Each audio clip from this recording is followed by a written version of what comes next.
The flower shop at 6:47 a.m. smells like nothing and everything. Cool water, green stems, the copper sweetness of roses that have been cut exactly 2 hours ago. Underneath it all, something metallic, something that tastes like electricity when you breathe it in. Sarah Chen doesn't notice these things consciously. She just feels them. Her hands move through the arrangement like they're on autopilot. White roses, pink peonies, eucalyptus. The same arrangement she's made approximately 2,847 times in the past 4 years. She's counted, not consciously, but some part of her brain keeps track of numbers, patterns, repetitions. The part she wanted to kill. The light coming through the front windows of petals and stems is still that pre-dawn gray. The city outside is mostly asleep.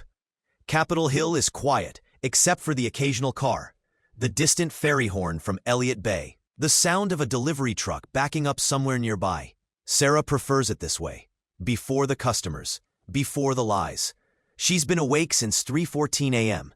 She doesn't set an alarm anymore. Her body just wakes, like it's waiting for something. Like some part of her never actually went to sleep. Her phone sits face down on the counter, next to a vase of tulips. It has been face down for 17 minutes.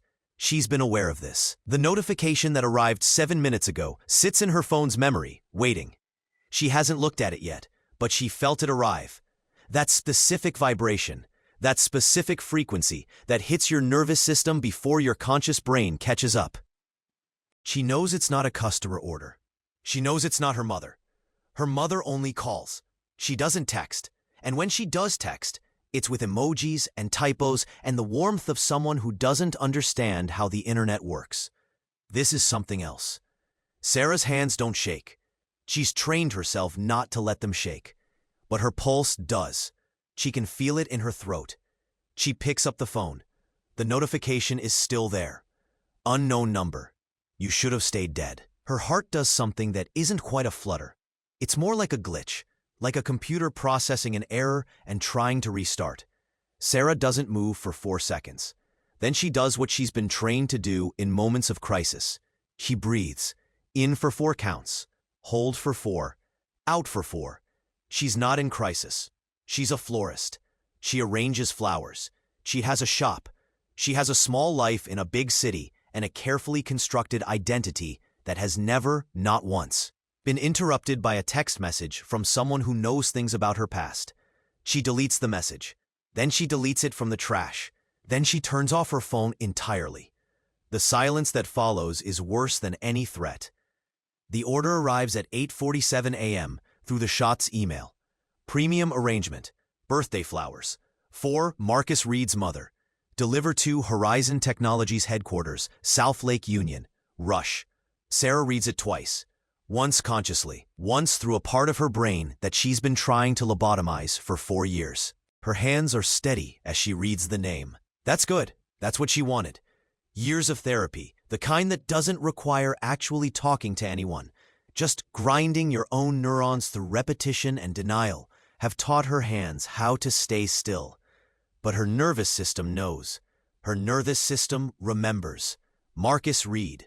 The name is a trigger, not metaphorically, actually, neurologically. The specific combination of those syllables fires off a cascade of associations in her brain before she can stop it.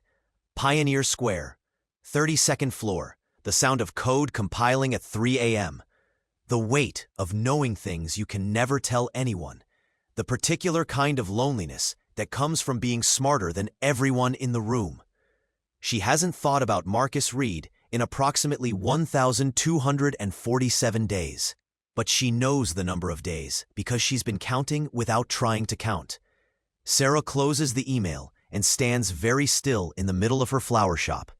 Outside, Capitol Hill is doing what it does on a Wednesday morning. People walking to coffee shops, someone's dog pulling on a leash, a siren somewhere. The ordinary chaos of a city that has no idea what it means to be erased from an industry. What it means to wake up one day and understand that you can never go back. She's fine. She's completely fine. She starts the arrangement anyway, her hands moving before her brain has time to argue. White roses, pink peonies, eucalyptus, Always the same signature. Always perfect. Always arranged so that the beauty seems accidental, like the flowers just decided to lean toward each other this way. Except the eucalyptus stem breaks in her hand. She didn't mean to break it. She doesn't break things. That's not what she does anymore. She creates. She builds. She arranges. She never, ever breaks things. She stares at the broken stem for a moment. Then she sets it carefully aside and reaches for another one. The drive to South Lake Union takes 20 minutes and feels like 40. Sarah's Honda Civic smells like old coffee and the $2 air freshener shaped like a succulent that has been slowly dying on her dashboard for 3 years. The radio is off. The only sound is the hum of the engine and the occasional thump of potholes as she navigates through Capitol Hill toward the water. She's taken this drive exactly 3 times before. She remembers all 3 times with perfect clarity, which shouldn't be possible. Memory is supposed to fade. Details are supposed to blur. But Sarah's brain doesn't work that way. Her brain archives everything, every sight, every sound, every micro-expression on a person's face. It's the kind of brain that's good at building things. It's also the kind of brain that never stops noticing when things are falling apart. The Horizon Technologies building rises out of South Lake Union like a monument to something expensive. All glass and steel. The kind of structure that makes people feel small just by existing in its shadow. Sarah has stood in buildings like this before. She's understood them the way other people understand their own houses. She parks in the visitor section and sits in the car for 12 seconds without moving. Her hands on the steering wheel, her eyes on the building. The morning light hitting the glass in that specific way that makes it look like the whole thing might dissolve if you looked at it too hard. She can still do this. She's done it before. She's been to this building. She's delivered flowers. She's been invisible. Invisible is her superpower. She picks up the arrangement, tissue paper, custom label, reinforced corners, and gets out of the car. The lobby is exactly as she remembers. Expensive, clean, the kind of space where every sound echoes differently. The security guard doesn't look up. She's been here enough times that she's basically part of the infrastructure now. Background, furniture, a person carrying flowers. The elevator rises. She watches her reflection in the polished steel doors as she ascends. 26 years old, dirt under 2 fingernails, hair coming loose from its bun.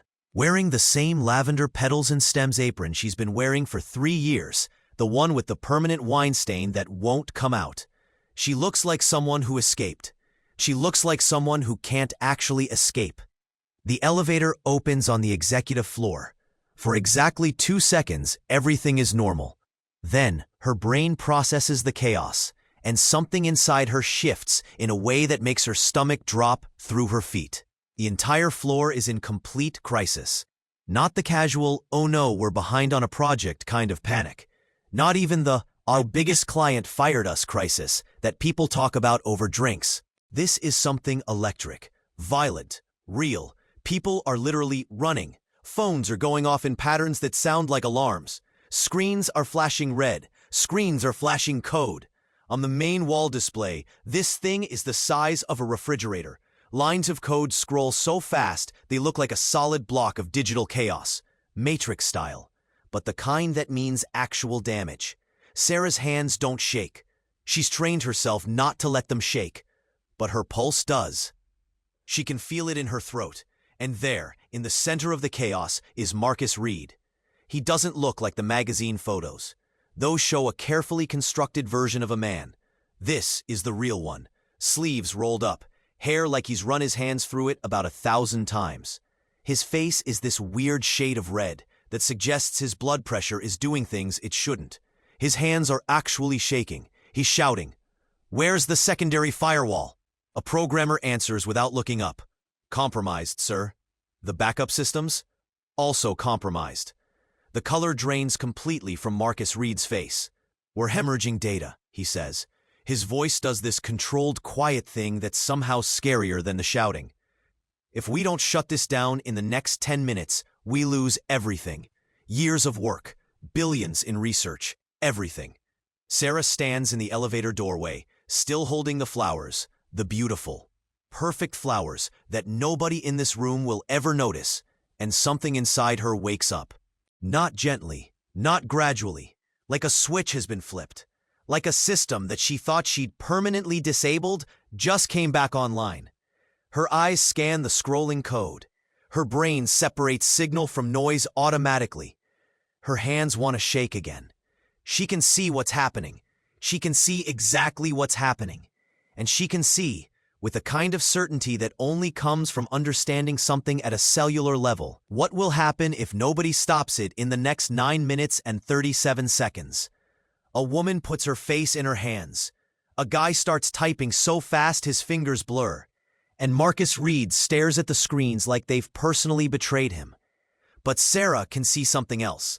She can see the mistake in the code, the one critical error that only someone who understands the architecture would notice.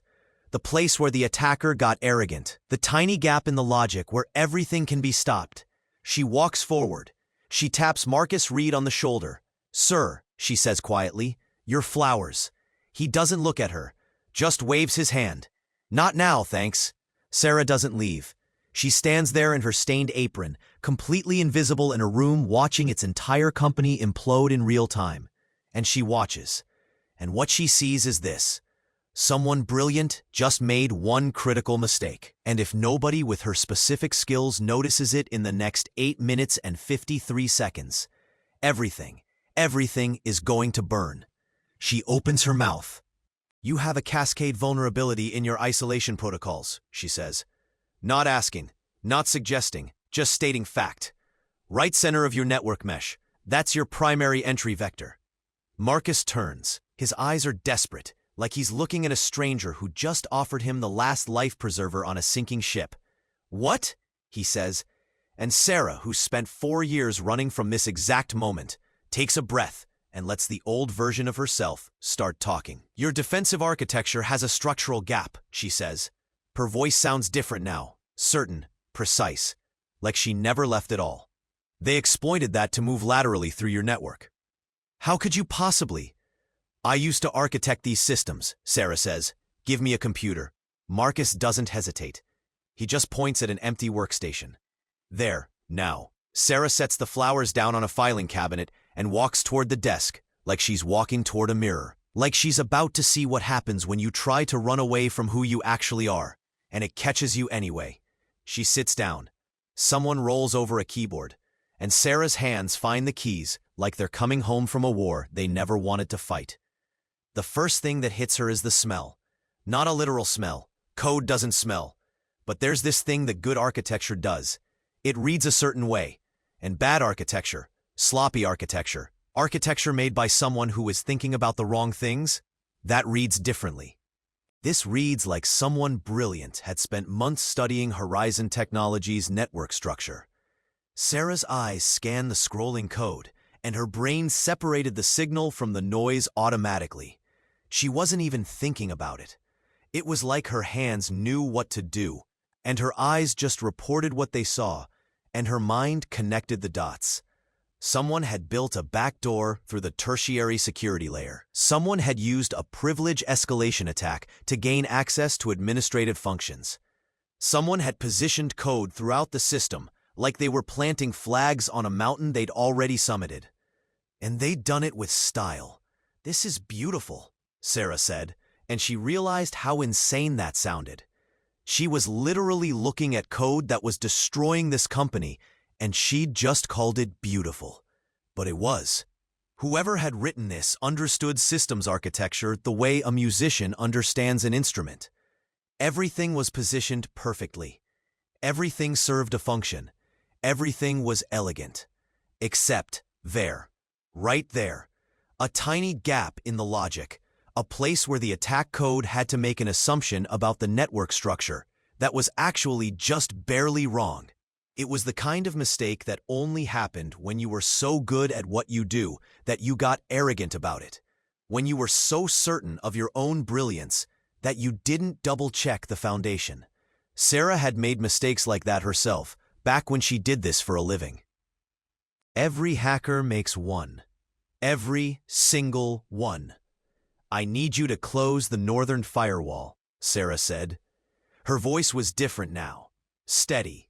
Certain. But not all the way. Leave it at 73% capacity. And don't tell me why. Just do it.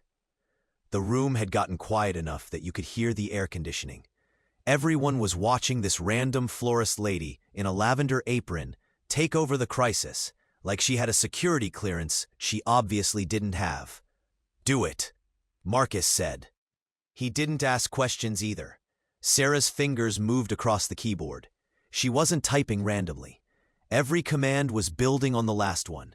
She was constructing a digital trap, a false exit route designed to catch the attack code like a bug in amber. She was building a honeypot, or she was rusty and about to completely fail. Honestly, the jury was still out. Now adjust that firewall to 95% capacity, Sarah said. Slowly. Count to 3. Then seal it completely. She watched the attack code probe for exits. It found the path she'd left open. It started to move toward what it thought was an escape route. Mark, Sarah said. The firewall adjusted. The attacking code hit the trap. It was expecting to get out. Instead, it found a dead end and had to backtrack. And in that moment of backtracking, Sarah caught it. An IP address appeared on her screen like a confession. Got you, she whispered. She didn't stop there. She let the attack continue, but she isolated it. She built containment walls around it. She wasn't just stopping it, she was understanding it. She was learning who had written it by the style of it, the logic patterns, the specific way they'd organize their exploit. 30 minutes of complete focus. 30 minutes where nothing else existed except the code and her brain moving through it like a surgeon through delicate tissue. Then suddenly, it was done. All the screens turned green. The room exploded. People were cheering. Actual cheering. Someone was hugging someone else.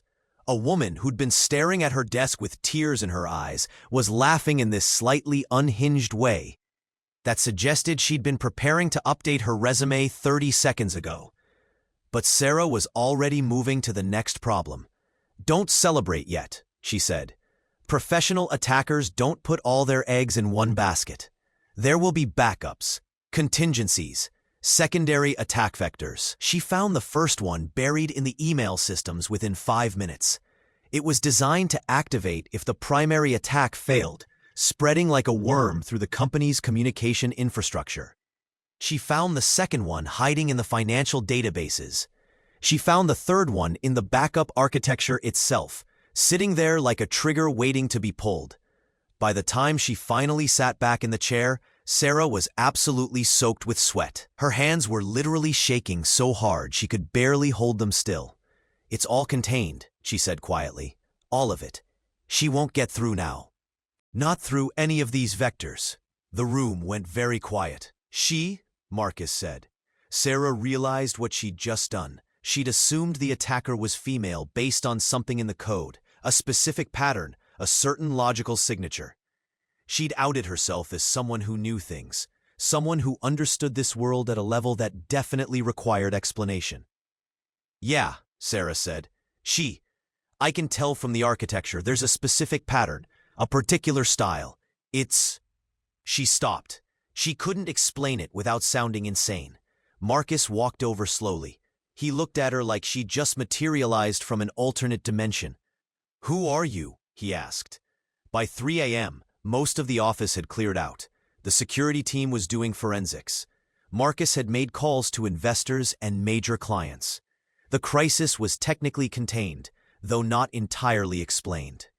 Sarah was in the break room, drinking cold coffee and trying to convince her heart to stop doing the anxiety tap dance it had been doing for the last 5 hours when Marcus found her. He didn't look stressed anymore. He looked calculated, like he'd moved past panic and into some other mode, the kind of mode billionaires probably had access to. I need to know everything, he said, sitting across from her. Your name, your background, why you can read code the way normal people read the news. Sarah Chen, she said, I run a flower shop called Petals and Stems on Capitol Hill. That's literally all the biography you need. You just saved my company from a 7-figure attack using code patterns that my entire security team couldn't have assembled in a week, Marcus said. He was leaning forward. He had this intensity about him that suggested he didn't typically hear the word no in his day-to-day life. "You're telling me you're a florist?" "I am now," Sarah said. She felt tired in a way that went deeper than physical exhaustion. Marcus leaned back in his chair. He was starting to understand something.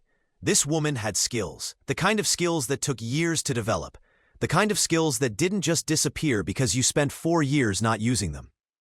The kind of skills that made you valuable to the right people for all the wrong reasons. "How much do I owe you?" he asked. Sarah stood up. "Nothing. The flowers were paid for. I did this because—" She stopped. Because what? Because she couldn't help herself? Because in that moment, standing in front of code flowing across a screen, she'd felt something she thought she'd successfully killed. Because for the first time in 4 years, she'd felt alive. "Because what?" Marcus asked. "Because it was a puzzle," Sarah said finally, "and puzzles are the only thing I've ever really understood."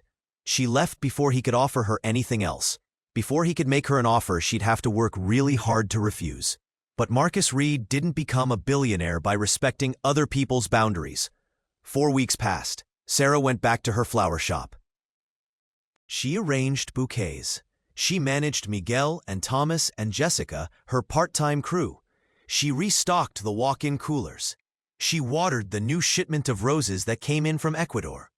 She lived the life she'd carefully constructed to be as far from code and crisis as physically possible. Then Marcus walked into Petals and Stems on a Thursday afternoon, looking like a man with a mission. He was wearing this immaculate charcoal suit that probably cost more than Sarah's monthly rent. He looked exactly like what he was. Someone important, someone used to getting his way. Someone who'd probably never been told no hard enough to actually accept it. "I want to hire you," he said. No preamble, no small talk, just straight to the pitch. Chief Security Architect, Horizon Technologies, board-level access, unlimited resources. You name a salary. Sarah didn't look up from the wedding bouquet she was working on. The bride had wanted something that didn't scream traditional wedding. So Sarah had gone with these gorgeous coral roses mixed with white calla lilies and some unexpected dried pampas grass. It was going to be stunning. "No, you haven't even heard my offer." "Correct. I don't care about the offer." She trimmed a stem with practiced efficiency. The knife was sharp enough that it slid through without crushing the fibers, which was the whole thing about flowers. People didn't understand that. It was all about how you cut.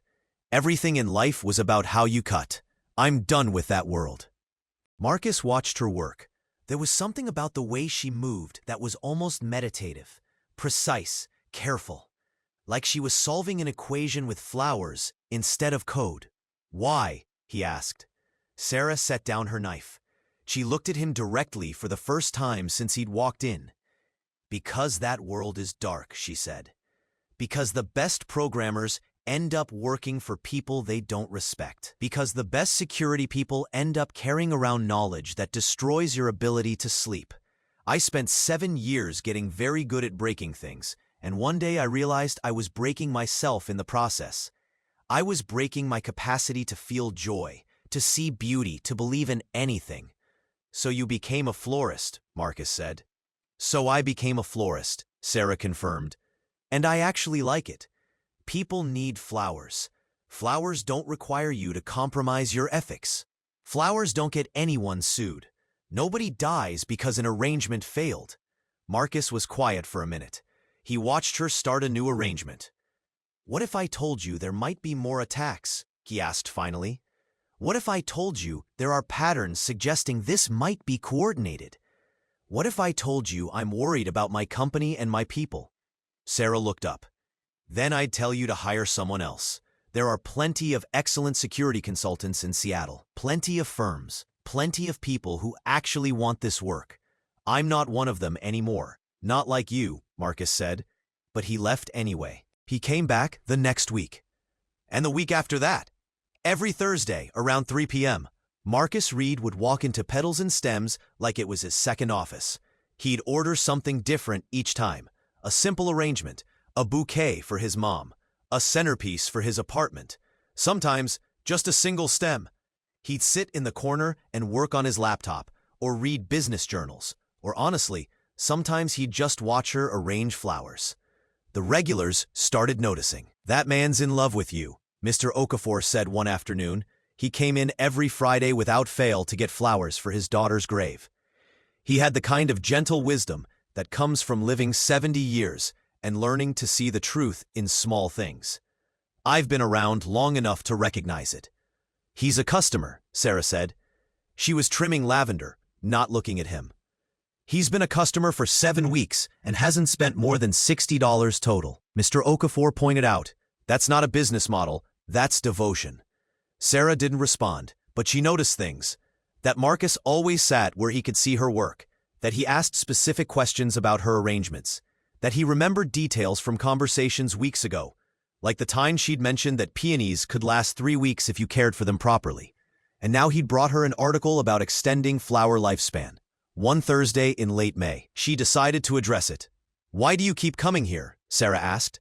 She was trimming lavender, letting the stems fall into a silver bucket.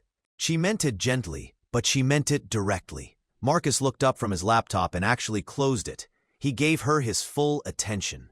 "Because I think you're the most interesting person I have ever met," he said. "And I think you're running from something. Not towards something, from something." "I'm not running," Sarah said. But her voice wavered slightly. "You have skills that could position you at the top of your field. You could make millions. You could literally build something revolutionary. Instead, you're here in Seattle arranging flowers. That's not peace, Sarah. That's hiding." Sarah set down her scissors. She looked at him directly. "And what are you running from, Marcus?" That actually caught him off guard. He set down his phone and his laptop, giving her his complete attention. "Loneliness," he said quietly. "My entire life is the company. It's the only thing I actually understand. So I surround myself with people. But nobody actually sees me. Nobody except you seems to see anything except the money." There was genuine pain in his voice. Sarah recognized it because she was carrying the same weight. "I need to focus on my business," she said softly.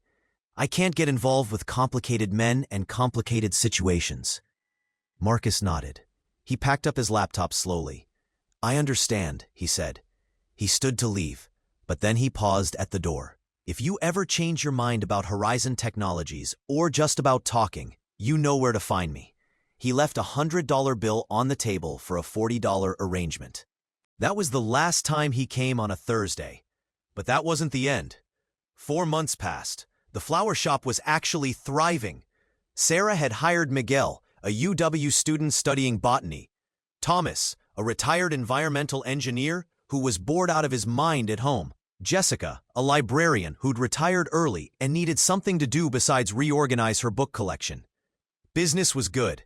Life was stable. Everything was fine. Then on a Tuesday evening in September, Sarah was closing up when she noticed something that made her blood do a weird thing.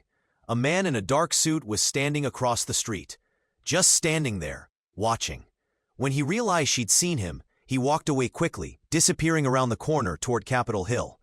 Sarah's heart started doing the anxiety tap dance again. That night, she got a text from an unknown number. "You should have stayed away from Horizon Technologies. You should have stayed invisible." She didn't respond. She called the Seattle Police Department and filed a report. The officer who took her statement seemed like he'd heard this story approximately 1 million times. "Probably a disgruntled employee," he said. "We'll keep an eye out. If it escalates, call us immediately." But Sarah knew better. She'd spent 7 years in a world where texts like this meant something, where they were promises, not idle words. She called Marcus. He answered on the first ring, like he'd been waiting. "Sarah, are you okay?" "Someone's watching me," she said. "I got a threatening text." There was a pause. Then Marcus's voice changed. It became sharp, professional. "What did it say exactly?" he asked. She told him. "Pack a bag," he said. "Bring your laptop if you have one. I'm sending a car. You're not staying there tonight." "Marcus, this isn't a discussion. 20 minutes. Be ready." The car that picked her up was black and expensive, and driven by a guy who didn't speak. He took her through the rainy Seattle streets to Marcus's penthouse in the Columbia Center, overlooking Elliott Bay and the Olympic Mountains. The apartment was what Sarah expected: floor-to-ceiling windows, modern furniture that cost more than her annual revenue, Smart home technology that probably controlled things she didn't know could be controlled. Marcus was waiting at the door. He looked worried in a way that made Sarah's stomach hurt. "Show me the text," he said. She showed him. He read it 3 times, his jaw getting tighter each time. "They know," he said quietly. "They know you helped me." "Who's they?" Sarah asked. "Who does this?" "That's what we need to find out." Marcus spent the next 2 hours making phone calls. To his security chief, to a private investigator named David Chen, to his legal team, to the FBI's cybercrime division.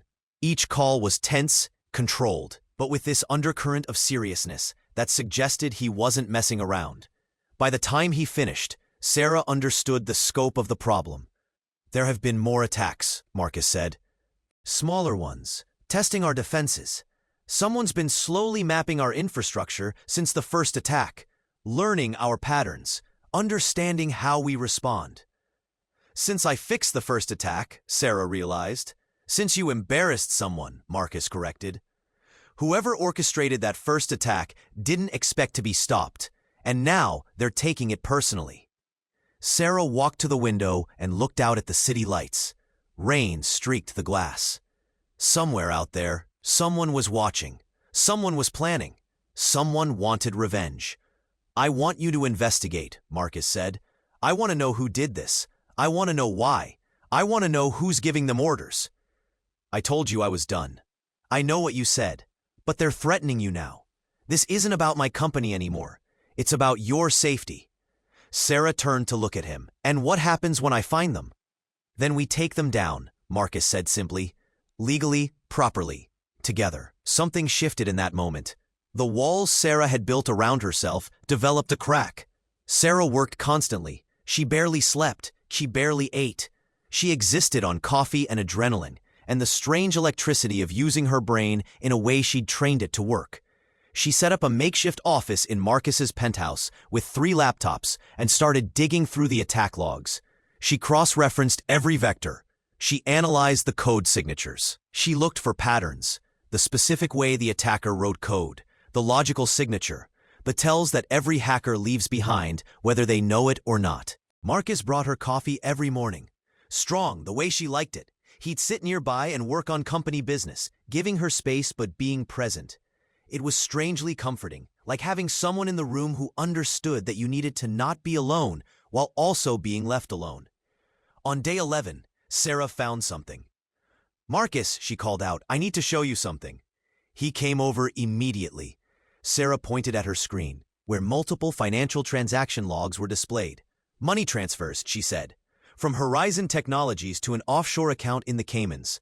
Small amounts, below the threshold that would trigger automated alerts, but consistent, regular, and all authorized by someone inside your company." Marcus leaned closer, the color drained from his face. "Who?" Sarah clicked through several screens. Every single transfer was authorized by David Thompson. Marcus sat down slowly, very slowly. "That's not possible," he said quietly. "David's been with me since the beginning. We started the company in my apartment at UW. He's my CFO. He's my best friend." "The data doesn't lie," Sarah said gently. "He's been funneling money somewhere for at least 7 months. Why would he?" "I don't know yet," Sarah said. "But I can find out. Give me a few days." She started digging deeper. She looked at David's emails going back 2 years. She tracked his movements using location data and security camera footage. She found encrypted messages that she painstakingly decrypted using multiple methods. She followed financial trails. What she found was a man drowning. David wasn't the mastermind. He was an accomplice. Someone had recruited him. Someone had promised him money or protection or a piece of the company after it was dismantled. David was desperate. Sarah found massive gambling debts, sports betting losses that had escalated over 3 years, a property in Maui purchased through shell corporations, medical bills for a family member. He was vulnerable, and someone had exploited that vulnerability systematically. Sarah found one name repeated in David's encrypted files: Alexandra Vasquez. She searched the company database, found her, Alexandra Vasquez, former vice president of infrastructure, terminated 18 months ago. Accusations of attempting to steal intellectual property and sell it to a competitor. The evidence was circumstantial, but damaging. And now Sarah understood. She's the one, Sarah said. Alexandra Vasquez. David got her access to the systems. In exchange, she's going to help him escape with the money before the company fails. Why would she want revenge on me? Marcus asked. Because you fired her, Sarah said simply.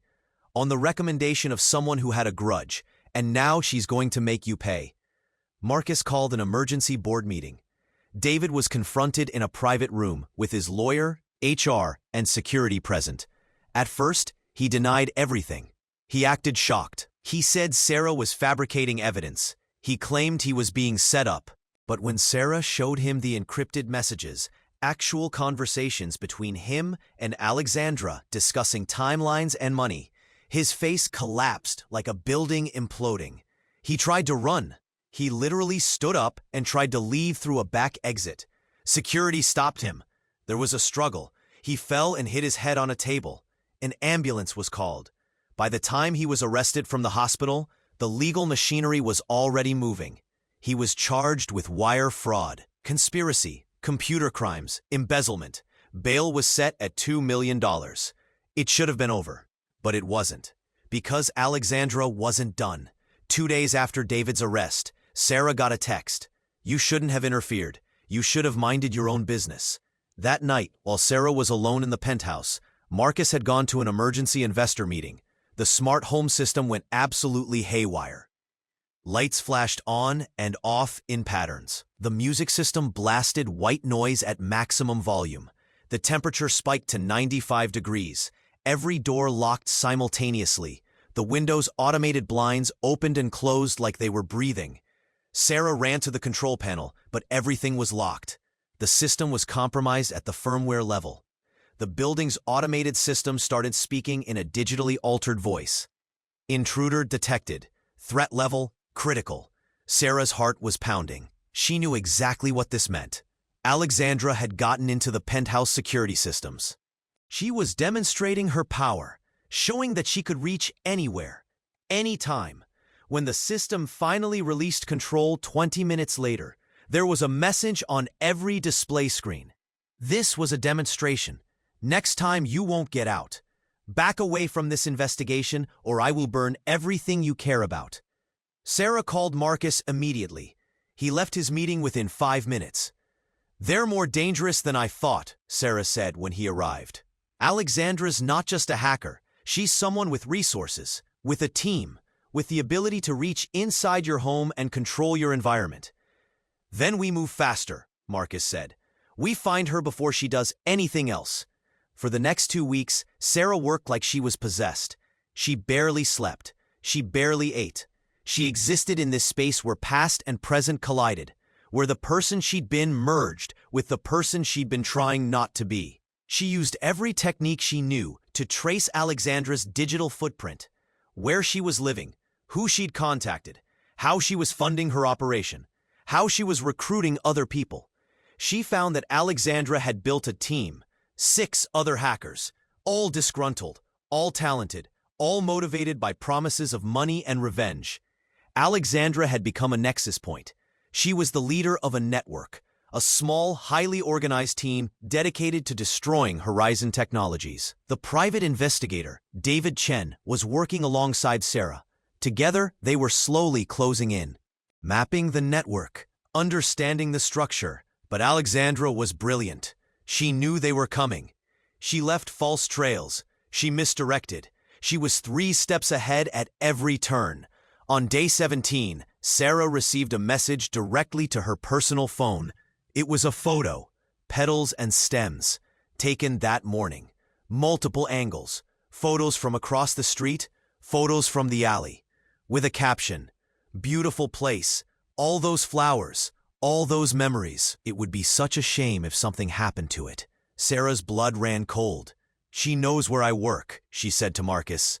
"She's threatening the only place I've found peace." Marcus immediately hired round-the-clock security for the flower shop. But more than that, he made a decision.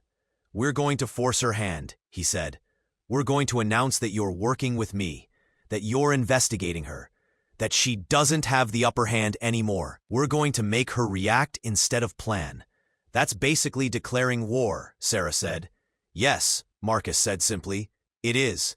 He called his publicist and scheduled a press conference. The headline the next morning read, Tech CEO reveals cyber conspiracy. Former executive Alexandra Vasquez accused. Florist turned whistleblower uncovers scheme. The story included detailed information about the attacks, David's involvement, Alexandra's history, and the sophistication of the conspiracy. And it prominently featured Sarah Chen, owner of Petals and Stems Flower Shop, uncovering the entire thing while working with Marcus Reed. It also included her photo, her full name, her address. Within hours, the internet exploded. Sarah's phone started ringing. News outlets wanted interviews. Online forums were analyzing every detail. Reddit threads were going absolutely nuclear. Twitter was trending hashtag Petals and Stems and hashtag the Florist Hacker. Some people thought Sarah was a hero. Others thought she was lying. Others thought she was a gold digger who'd somehow manipulated her way into Marcus's life and fabricated evidence to become famous. The comments were absolutely brutal. She probably set this whole thing up to meet him, lol. She's clearly a con artist. Wake up, Mr. Reed, she's literally playing you. I bet she's sleeping with him anyway. The regular customers at Petals and Stems started acting different. Some just stopped coming. Others came specifically to interrogate her about her relationship with Marcus. They wanted gossip. They wanted confirmation of rumors they'd read online. By Thursday, the shop felt hostile. One customer actually asked if Sarah had orchestrated the entire cyberattack just to meet a billionaire and become famous. Sarah stared at her for a long moment, then asked her to leave. Miguel called in sick. Thomas called in sick. Jessica came for her shift but stayed quiet, avoiding eye contact. By evening, Sarah found herself sitting alone in the closed shop, surrounded by flowers that suddenly felt like they were mocking her. Marcus found her there. I'm sorry, he said immediately. I should have asked you first. I should have discussed it. You should have, Sarah agreed. Her voice wasn't angry, just tired, devastated. But you're right that it had to happen. At least now she knows we're not backing down. Are you scared? Marcus asked. Sarah considered lying. She was tired of hiding. Terrified, she said. I've spent 4 years trying to disappear into a quiet life, and in 2 weeks I'm on the news. My shop's been threatened. There are people calling me a con artist. My employees are avoiding me. My customers are treating me like I'm contagious. I built this life to escape exactly this kind of chaos. Marcus sat down next to her. You know what I think? He said. I think you're the bravest person I know, and I think Alexandra's about to find out exactly how brave you are. The breakthrough came on day 22. Sarah was analyzing the attack structure in more detail, looking for patterns beyond the obvious, when she noticed something subtle. Each attack happened at a specific time. Each one lasted for a specific duration. Each one targeted a different section of the network. Each one was designed to gather specific intelligence. Each one was progressively more sophisticated than the last. There was a rhythm to it. Methodical, practiced, intentional. She's building towards something massive, Sarah said to Marcus. Every single attack is designed to map a specific part of our defenses, to see how we respond, to understand our protocols, to find weaknesses. So she's planning a final attack, Marcus said, understanding immediately. The biggest attack yet, Sarah confirmed. She's going to try to destroy everything, not just the company's infrastructure, but us. Me, you, everything. She's going to make it so public and so catastrophic that nobody recovers. When? Marcus asked. Sarah looked at the patterns. She analyzed the intervals. She studied Alexandra's psychology by examining her coded messages and digital behavior. She consulted with David Chen and Special Agent Lisa Martinez from the FBI. Between now and 2 weeks, Sarah said finally. But if I had to guess more specifically, next Saturday. That's when she'll have all her pieces in place. That's when she'll have maximum visibility and impact. How sure are you? Marcus asked. 70%, Sarah said, which means we need to be prepared for it to happen tomorrow, and also ready if she waits another 2 weeks. Marcus, Sarah, David Chen, Agent Martinez, and a team of FBI cybercrime specialists gathered in a secure conference room at Horizon Technologies. They set up equipment. They prepared defensive measures. They planned responses for every scenario they could imagine. They also set a trap. "We're going to let her think she's winning," Sarah explained. "We'll leave specific vulnerabilities visible. We'll make it look like we're panicking. We'll let her see false security protocols that she'll believe she's bypassing. And when she launches her attack, we'll be ready." The next 6 days were intense. Sarah worked constantly, coordinating with the security team, working with the FBI's technical specialists, building countermeasures and defensive systems. Marcus stayed with her. He brought her meals. He made sure she slept at least a few hours. He was her anchor in the storm. On Thursday evening, Special Agent Martinez pulled up a chair. "We have a location," she said. "Our forensic team traced her financial transactions. She's operating out of a commercial space in the industrial district near Boeing Field. Warehouse 7A. "When do you move?" Sarah asked. "When she does," Agent Martinez said. "We're going to let her execute her attack. We want her to commit. We want her to be in the act when we move in. That way there's no ambiguity about intent." Sarah nodded. She understood the logic. She also understood the risk. At 11:47 p.m. on Saturday night, the first attack came. It was massive. Multiple entry points simultaneously. Sophisticated code designed to overwhelm their defenses through sheer volume. Denial-of-service attacks, combined with data exfiltration attempts, combined with infrastructure destruction code. It was beautiful in its complexity. And it was everything Sarah had predicted. "Here we go," Sarah said quietly. Her fingers flew across the keyboard. She'd spent days preparing countermeasures, building traps, setting up systems that would let her not just defend, but counterattack. "Engage defensive layer 1, she said. The security team activated the first line of defense. One attack vector got through. Sarah shut it down and traced it. Another one. She sealed it off. A third one tried the eastern sector. Sarah moved to intercept it, but the lights went out. The entire building went dark. For a moment, panic rippled through the room. "She's taken the main power offline," someone said. "No," Sarah said, her voice calm, even though her heart was doing triple time. "Look at the backup displays. We still have building emergency systems." She pulled out her phone, turned on its flashlight, and found a manual router in the emergency equipment cabinet. She connected her laptop directly to the external network through a hardwired connection, bypassing the compromised main systems entirely. "I'm in," she said. They took the primary systems, but they didn't account for the backup architecture. And now she had direct access to Alexandra's attack code. She could see exactly what Alexandra was doing. The sophistication was impressive. The methodology was sound. But Sarah had studied under some of the best architects in the world. Sarah began her counterattack. She didn't just stop Alexandra's code. She traced it backwards. She followed the logic threads. She mapped the source. She built a digital footprint that would be undeniable, unalterable, and permanent. "Close firewall sector 3 at 30% capacity," Sarah commanded. "That will leave us exposed," someone said. "I know," Sarah said. "That's the point. We're leaving them a path. They'll think they found an opening." The attacking code found the opening. Exactly as Sarah had predicted. It began to move through the gap, expecting to reach the core systems. "Now close it to 90%, Sarah said.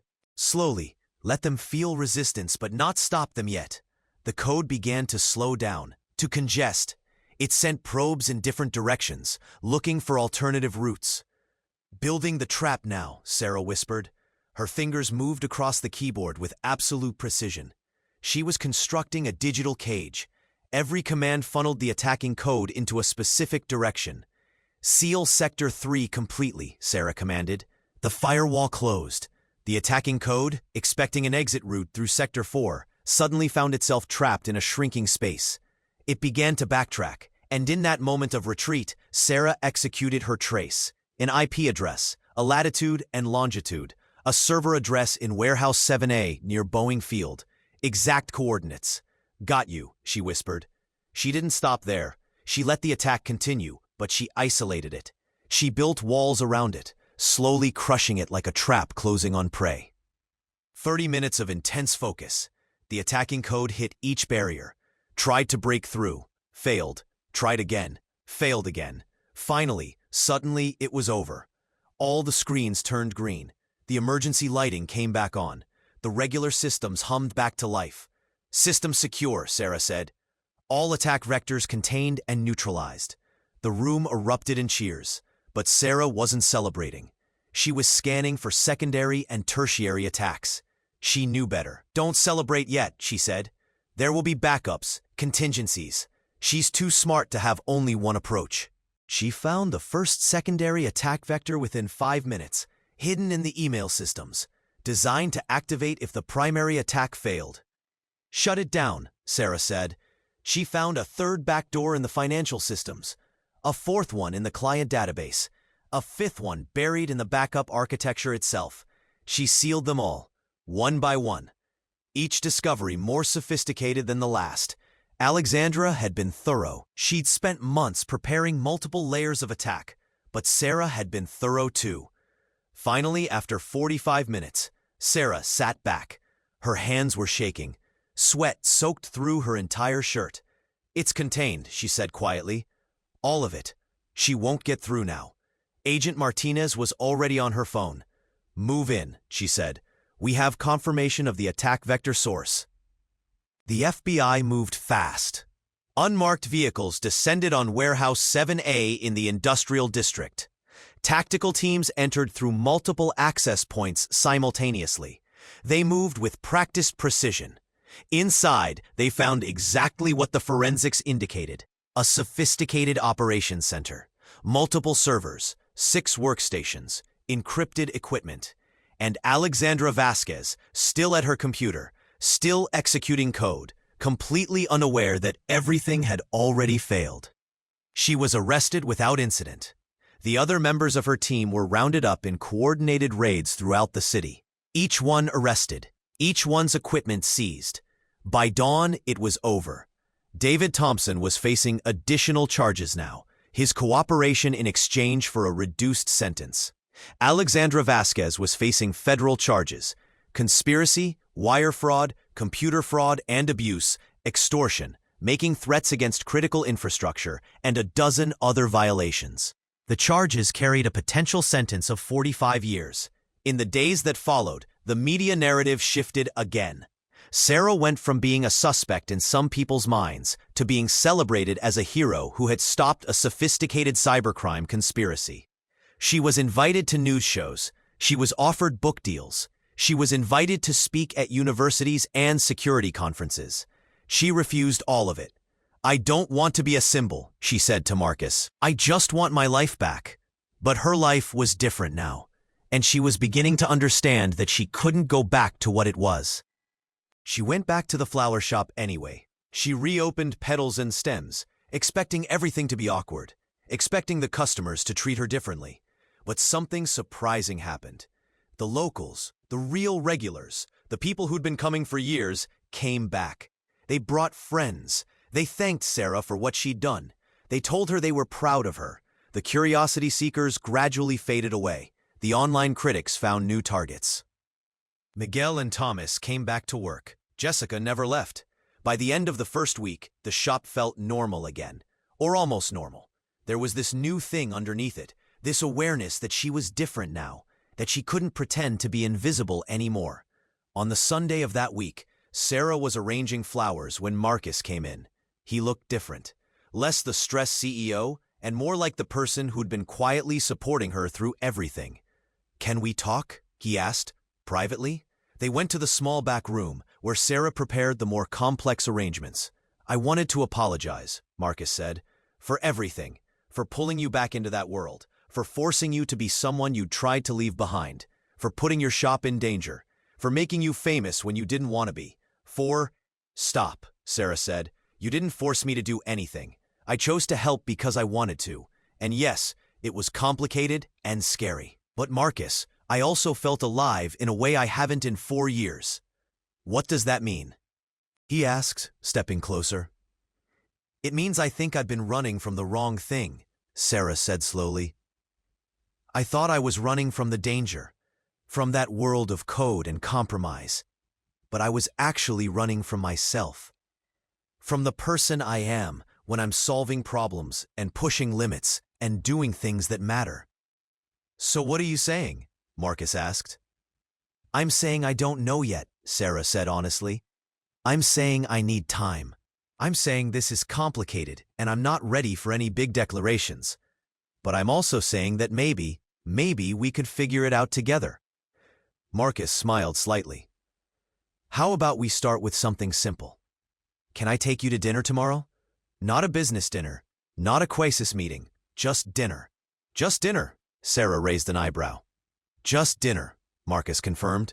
No crises, no cyberattacks, no billion-dollar companies at stake. Just two people, trying to figure out if they like each other beyond the adrenaline and danger. Sarah considered this. She thought about the weeks they'd spent together. She thought about how he'd brought her coffee, how he'd sat nearby while she worked, how he'd never pushed, how he'd respected her boundaries. Okay, she said, but I'm picking the restaurant. Fair enough, Marcus said. He reached out and touched her hand gently. I'm glad you're okay. I'm glad you're safe. I'm glad you're here. Petals and stems flourished. The publicity had actually brought more business. Sarah hired 2 more part-time employees and started a corporate flower arrangement service for local businesses. She was building something real, something that mattered to people. She also started consulting on cybersecurity projects. Nothing full-time, just occasional work helping companies build better defenses. It was a compromise between 2 parts of herself, the person who'd left tech behind and the person who couldn't quite resist the call of complex problems. Sarah and Marcus became a couple. It wasn't always easy. They came from different worlds. He was used to wealth and power. She was used to simplicity and independence. They argued sometimes. They had moments of doubt, but they also had moments of genuine connection. Marcus would come to the shop during slow afternoons and just watch her work. Sarah would sit in his office during late evenings and listen to him think through business problems. One evening, 14 months into their relationship, Marcus came to the flower shop on an ordinary Thursday afternoon. He had something hidden behind his back. What is it? Sarah asked, setting down the hydrangeas she'd been arranging. I wanted to ask you something, he said, but I thought it should happen here, in your space, where you feel comfortable. He got down on one knee. Sarah's heart literally stopped. I know this is fast, Marcus said. I know that what happened between us was extraordinary. I know that some people would say we're rushing. But I also know that I have never been more sure of anything in my life. He opened a small velvet box. The ring was simple but beautiful. Not ostentatious, not showy. Just genuinely pretty. A sapphire set in white gold. Sarah Chen, Marcus said, will you marry me? Sarah felt tears start to fall. That's a huge question, she said. I know, Marcus said, still on one knee. Take your time. I'm terrified, Sarah said. I know that too, Marcus said. But I also know you're the bravest person I've ever met. I know that you make my life better just by being in it. I know that I want to spend the rest of my life watching you arrange flowers and solve problems and being amazed by how brilliant you are. Sarah took a shaky breath. Yes, she said. Yes, I'll marry you. Marcus put the ring on her finger and stood up. He kissed her, and for a moment, everything in the world was exactly right. The wedding happened 1 year later, on a Saturday in June. It wasn't a massive affair. Sarah refused that. She'd seen enough of the wealthy world's excess. Instead, it was 250 people in a beautiful garden venue in the Magnolia neighborhood, with views of Puget Sound. The decorations were entirely from petals and stems, flowers everywhere, arranged by Sarah and her team over the course of a month. Marcus's mother sat in the front row, next to Sarah's mother and her brother, both of whom had flown in from Chicago. Both families seemed delighted that their children had found each other. Mr. Okafor was there, wearing an actual suit instead of his usual casual clothes. He cried during the vows. Miguel and Thomas were there. Jessica gave a reading during the ceremony, a poem about growth and new beginnings. Some of Marcus's investors came. Some of Sarah's flower shop regular customers came. It was a beautiful mix of two worlds that had somehow become one world. The ceremony was simple and honest. Marcus promised to support Sarah's dreams and to laugh at her jokes even when they weren't funny. He promised to never let work consume their life together. He promised to see her, really see her, every single day. Sarah promised to believe in Marcus and to keep him grounded when success made him lose perspective. She promised to challenge him when he needed challenging. She promised to not let him become the kind of person who forgot what mattered. They exchanged rings, simple bands engraved with a date on the inside. As they kissed at the altar, Sarah looked out at the crowd and thought about the impossible journey that had brought them here. From a flower delivery to a penthouse. From running away to running towards something. From being invisible to finding someone who truly saw her. From isolation to community. From fear to courage. Life was strange and wonderful and completely unpredictable. Petals and Stems expanded. It now had 3 locations around Seattle: Capitol Hill, Ballard, and Queen Anne. Sarah hired a manager to oversee daily operations while she focused on the creative side of the business and the consulting work she'd grown to enjoy. She started teaching cybersecurity principles to young programmers through an online course called Building Secure Systems. She wanted to help the next generation do it right. To build secure infrastructure from the start instead of trying to fix broken systems later.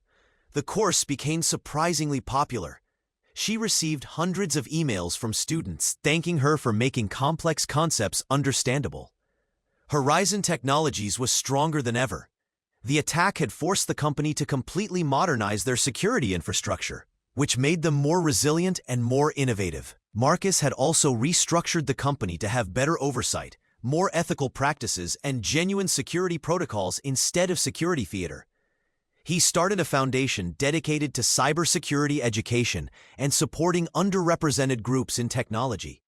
Sarah sat on the board. And Sarah and Marcus were just living their life together. They didn't have it all figured out. There were still arguments, mostly about whether to move to the suburbs, whether to buy a vacation home on the San Juan Islands, whether to start a family.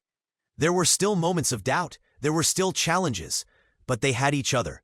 They had found, through crisis and code and flowers and genuine effort, something that was real, something that was worth fighting for.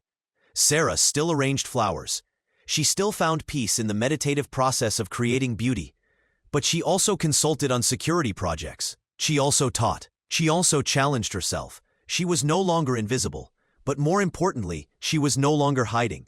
She was exactly who she was, a woman who understood both code and beauty, who could solve complex problems and create simple elegance, who could thrive in crisis and find peace in routine.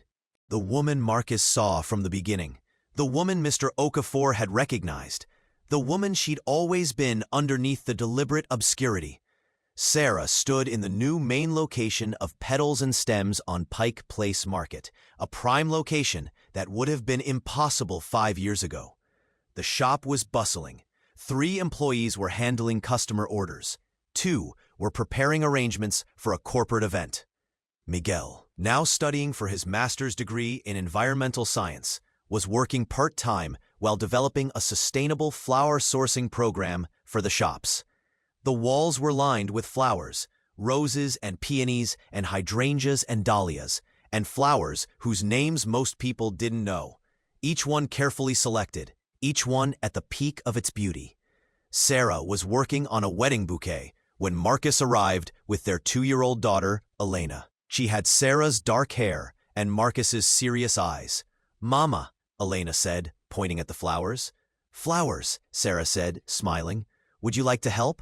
Elena, still too young to really help, but old enough to want to participate, reached for a rose stem. Sarah guided her hand carefully, showing her how to feel the thorns, how to appreciate the texture. It was a small moment. Ordinary, the kind of moment that would have been impossible to imagine 3 years ago when Sarah was running from her own gifts. Marcus set down the bag of groceries and watched them, his wife and daughter arranging flowers together. "Book deal's still on the table," he said. The publisher called again. "They want to do a proper memoir. Your story, who you were, why you left, what brought you back, where you are now." Sarah looked up. She'd been offered book deals before. She'd always refused. Maybe, she said. Let me think about it. Aleda pulled on her sleeve, demanding attention. Sarah turned back to the flowers, back to the moment, back to the present. Outside, Seattle was in the middle of another rainy fall. The market was bustling with tourists and locals. People were going about their lives, solving problems, chasing dreams, making compromises, finding peace. Sarah was one of them now. Not invisible, not hiding, just living. It wasn't the life she'd planned. It was better than she'd planned.